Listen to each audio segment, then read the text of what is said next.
Naro basa mdara. Muradere mkuru. Ewe makasimba ere mkuru. Izi takasimba mkuru. Zita ndetiko vakapeta. Alright. Ndabva paHarare apa pambeu yevanhu NGO. Tingakubatsira neko naye vakapeta. Apa tinonyoresa mazita. List tinoda kupa vanhu mbeu, fertilizer, nawo mushonga nechikafu. Saka zita ndiani mdara? Ndisati ndakupa zita mabva here nekumusoro. Kumusoro kopi mdara? Kumusoro chaiko. Aiwa, zununguka izvi hazvinei nekumusoro. Izvi ndezve NGO. Iri nyaya yembeu kamukuru. Don't worry, tine pfumbudza. Murikuona chakutomera chibage. Ndizvo, but iyi haina kuchikwa iyi. Aiwa, imi dzenyu dziri tsitsi dzei naye mukuru. Ndimi vanhu munoda kuti kuvadzisa imi. Takanzi tichingokuonai muchingoya kwatiri tikumhangarirei. Manje hayi garai nezvinhu kana. Munoti kuvadzisa. Tinoda kupa zvabva kumadhona izvi. Nechikafu, hey! Matare kunoku. Unotoramba mbeu nechikafu. Katiende next. Katonedza uyu aramba.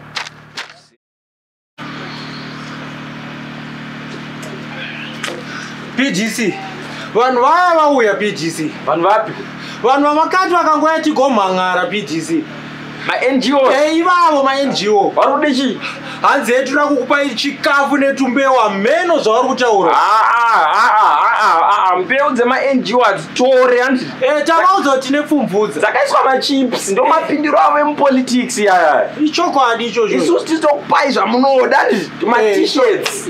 Titokupai ma-t-shirts, mbeu munodzidii? Hatina basa na.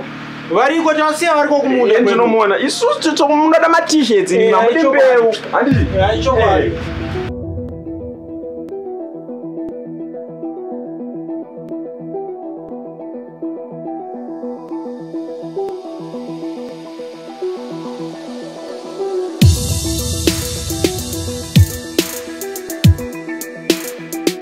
My people, comrades and friends, welcome to a very special interview on The Week.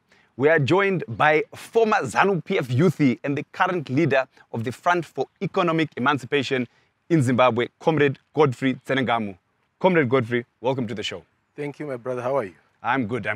Sure. So, Comrade, I want to ask you, I think, firstly, the question on everyone's minds. Are you not just a Julius Malema wannabe? I mean, you were involved in the corruption in the Southern African ruling party, like Julius. Now you've gone and set up your own party for economic freedom, where you actually want to just take power to show the old Madaras how looting and corruption should really be done, hasn't it? Just like Julius. No, it's okay. Thank you. I think it's okay for people to think like that. But what I would want to say is if I had wanted to be corrupt, I should have remained in ZANU-PF, because I was strategically positioned. I was the National Political Commissar of the ZANU-PF Youth League. I was a member of the Central Committee. I had all the access to the big offices, to the president, to the vice president, to the ministers. And if I'd wanted to be corrupt, I would have just remained in ZANU-PF and doing that conveniently without going out to start a political party. Yes, as a young person, we admire Comrade Julius Malema for managing to set up a vibrant political party from scratch. That is the Economic Freedom Fighters in South Africa. So from that angle, yes, we admire them. We also admire them in terms of their approach, their radical approach on issues and trying to unite Africans. So we have a number of things that we pick from Comrade Julius Malema, but we are not a copycat of the EFF. We are doing our own things in our own terrain and trying to find solutions to the Zimbabwean situation. So it's not about us trying to be corrupt or trying to find space to be corrupt, because when I was in ZANU-PF, I was chased out for exposing corruption. So it's not that we want to find space and an opportunity to be corrupt, but also to fight corruption sincerely. So are you saying, Kuti, I want to my farms, to my mines, a tender here or there? No, I didn't get any tender. I don't have a mine, but yes, I have a farm in Bindura. I got that farm around in 2015. It's about 20 25 hectares. I got that properly through the government channels. I got an offer letter from government in 2015. So I didn't get that through corruption. That was a government program where even some MDC gurus, including the likes of Washman Mube and others, got farms. So it's not about corruption. But yes, as a new party, we are coming in with a new thrust to say we want to redistribute land from an indigenous minority to the indigenous majority, because in our view, the land reform was a necessary first step, but it took land from a white minority to a black minority and an elite which is also partisan. So we want that land to be redistributed to the indigenous majority. So if it means that I have to share part of the land that I got, so be it, so that every Zimbabwean gets that piece of land. So are you saying that your former comrades in the ZANU-PF Youth League, they haven't arrived at your farm yet to reclaim it? No, they haven't. I'm still waiting. Maybe tomorrow. I'm still waiting. If they are to come, we have to deal with the issues as they come. We'll cross the bridge when we get there. But this farm doesn't belong to ZANU-PF. This is state land, and we cannot conflate the ruling party to the state. The state stands on its own, and the ZANU-PF stands on its own. So I'm not going to allow those ZANU-PF comrades to come and grab my farm. But if it is about redistributing the land from a minority to the majority, yes, I'm ready to share with other comrades and with every other Zimbabwean. But for ZANU-PF to think that since I'm out of ZANU-PF, then they can come and grab my farm, no, they are dreaming. They won't be able to do that.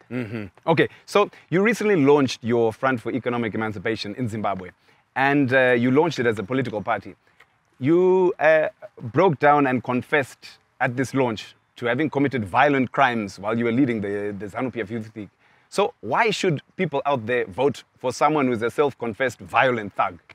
Oh, okay, fine. One thing that I would say is my confession was not planned. It just happened as I was addressing people. You see, when you are part of an institution or an organization, there are certain things that you think you are doing right, because no one tells you in there that what you are doing is wrong, and you sometimes celebrate certain wrongs, thinking that maybe it is right and it is the good thing to do. But at some later stage, you then come to realize that no, what we were doing or what I was championing or what I was representing was wrong. And it is at that point that you then have to say, no, I have to break away with my past. I have to find peace with my past. I have to find peace with my God. So I made the realization, yes, that what we celebrated, what we championed, or what we did, or what happened under my leadership was wrong. And there was no reason for me to try and justify it, or to say I was not responsible, so and so did. I was a leader in the party. I joined ZANU in 1999, and from 1999 up to the time I was expelled from ZANU-PF, a lot of things happened in that party. So I saw it befitting that I apologize and say I did certain things in the wrong way. And if Zimbabweans could find it in them to forgive me, I would cherish that. And if God would give me another chance, I would be happy to have that chance again. So I'm not coming to the people to say, vote for me. If people think that I'm a violent thug and I don't deserve to be in the leadership, they have a right to do that. But what I can say is we have more violent thugs already in government, already in other opposition parties who are leading now, but we have not just confessed, we have not just apologized. So if I'm going to face rejection from Zimbabweans because I've apologized, then I'm comfortable. But I have a clean conscience. My conscience is clean. I know I've apologized sincerely to Zimbabweans for everything that happened under my watch and under my command or under my leadership. Okay, so you famously accused Kuda Tagwire, aka Black Kuda, aka Queen Bee, of corruption. Sure. And that's why you were booted out of ZANU. V11s, Mdara. Where are the V11s? What the evidence? Okay, fine. One thing that I would want to say is to confirm that Kuda is corrupt.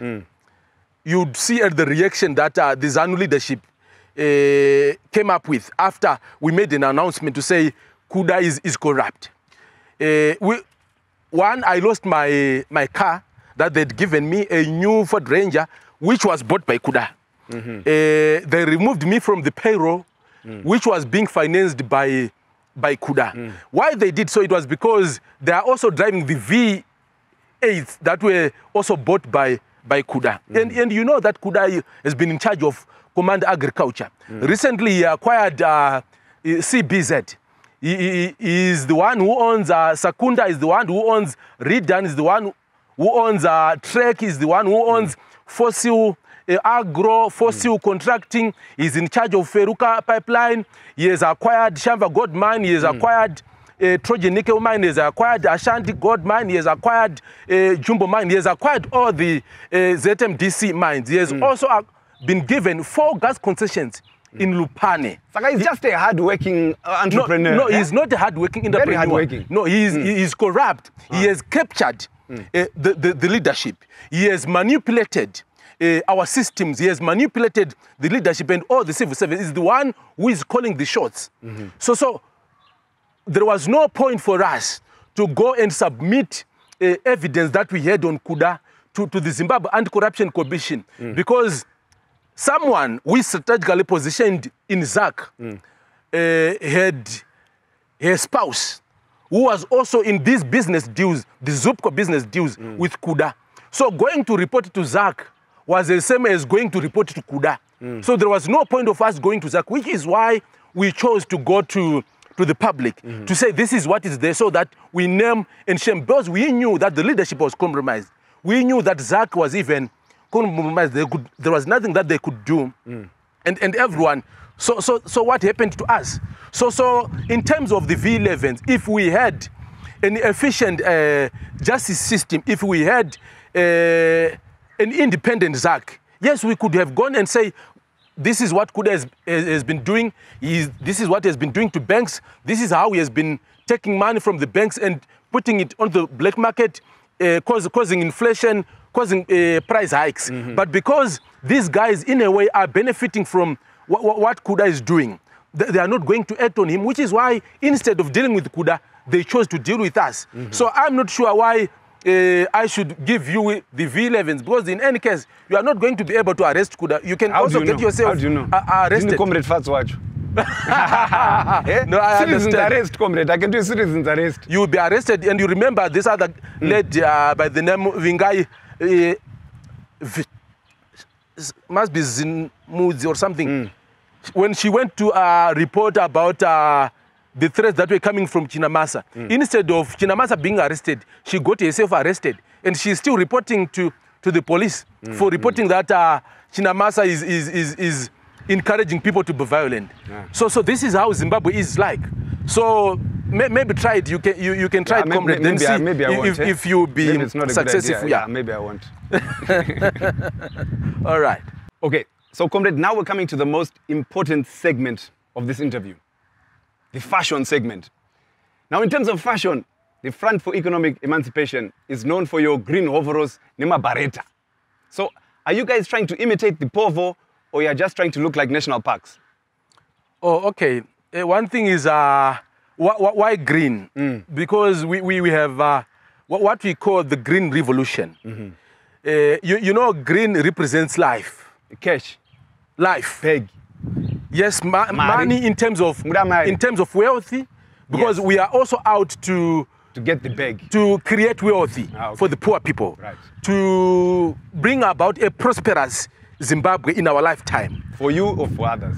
For the rest of the people, for every Zimbabwean. We are also out to make sure that we bring about economic justice, trying to fight economic injustices that are rampant in Zimbabwe.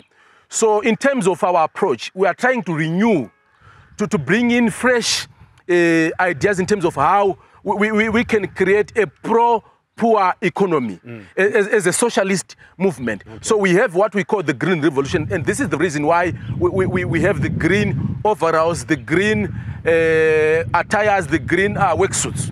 Same green bomber, yeah. Oh, okay, No, fine. but Exactly. different. Some would want to call us green bombers, others would want to call us green members or whatever. That's up to you. Green giants. Exactly, whatever. The green family, anything. That's who we are.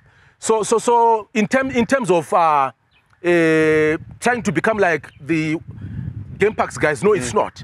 It's because of our green revolution ideology. And it's also because we are embarking on a revolution we know it's not going to be easy. We know it's going to be a fight because those people who are looting, the elite that are benefiting from the status quo, are not going to give up easily. So we must brace ourselves for a fight against these people who are benefiting from the status quo. This is the reason why we are putting on our beret like we are economic troopers. That's who we are. Because we are going to fight against corruption, we are going to fight those who are looting, we are going also to fight against the capitalists who are benefiting from our resources and taking away everything. So in terms of also the overalls and the worksuits, we are not coming out to demand any freebies or to give anyone any freebies. We are coming out to inculcate a culture of hard work, a culture of building the country, to say we are Zimbabweans, we are Africans, we have to build Zimbabwe on our own, using our own resources. So we are bracing ourselves for the hard work, we are bracing ourselves for a brutal fight against the capitalists and their comrades, since they are benefiting from the status quo. Right, I see it. So your overalls represent your overall ideology. I get it. Okay, so we're now into multiple choice, okay? It's like a multiple choice, very simple, comrade. You did this, ZJC, GGG, it's like it's either or. So you just tell me either or, one or the other. So your first multiple choice question. I dropped in grade 2. Okay, yeah, well, I got further than you, grade 3, boss. All right. Then I was suspended, then expelled. No, I'm lying. Okay, it's like a multiple choice. Your first question. Peri peri chicken, kana utisaza ne T-bone? None of the above. All right. My veg ega, green. Right. Second multiple choice question. Gemma Griffiths or Amara Brown? Amara Brown. Your third and final question. An invitation to join Pollard with a brand new vehicle awaiting you, or an invitation to join MDC Alliance is in a bag? None of the above. Now, okay. So you've gone through the multiple choice. We see where you stand. You're quite independent. You like veggies. You don't like peri peri chicken. That's your choice. I prefer peri peri chicken, comrade. I may not vote for you just because of that. But final question now. 2023 is approaching. There's so many other parties on the scene. I don't know how many MDCs we have these days. So with so many parties on the scene, what really different ideas, programs and policies does the Front for Economic Emancipation have to offer? I mean, you're talking about bringing about economic freedom for Zimbabweans, about delivering on economic justice. Is this not just a question of replacing one elite group of looters with another, or are you actually focused on building a truly pro-poor economy? Okay, I think the answer to that question firstly comes from our name, which says the Front for Economic Emancipation in Zimbabwe. Because we believe that for too long, we have been fighting for political reforms, we've been fighting for political space, we've been fighting for democracy, but nothing much has been happening in terms of fighting for economic justice, in terms of devolving economic power to the grassroots, to give people unhindered and equal access to their resources and economic opportunities. We have seen that the majority of the political parties that are around would just want to replace ZANU-PF and come in and continue to do the things that ZANU-PF has been doing in the same way that ZANU-PF continued with Smith's system after displacing the Rhodesian Front. So we are coming in as a socialist party. So we are going to bring down the capitalist system where a few people benefit at the expense of the majority, where the means of production are in the hands of a minority. We want the means of production to be into the hands of the indigenous majority. We want people to have access and ownership to their resources, unlike what we are seeing now, where there is competition for ownership of resources either by the Americans, the British, or by the Chinese. We want Africans and Zimbabweans to be in charge of their economy. So we are truly coming out to empower the vendors, to empower our small-scale miners, to empower the indigenous small-scale farmer, to empower and give access. The satirists, also exactly, the artists, the sports persons, including yourself, Comrade Fatso. I'm a good sports person. As a comedian also, we want you empowered. So we want to create space economic space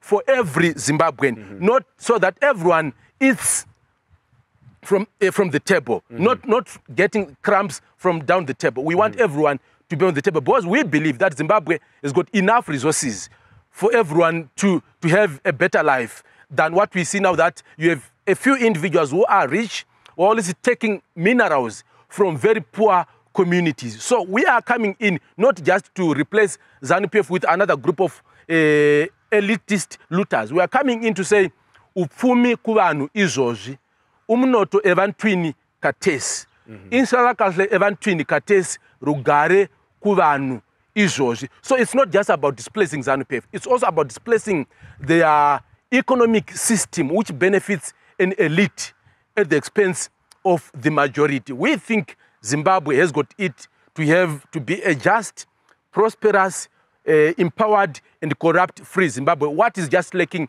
is political will from the political leadership, and that is what we seek to deal with in 2023. Ahoy, comrade. Sure. Well, thank you very much, Comrade Senengamo. That brings us to the end of the interview. Thanks for joining us on The Week. Thank you so much for the opportunity. I salute. Ahoy. Sure. Thank you, my comrades in FoodSec.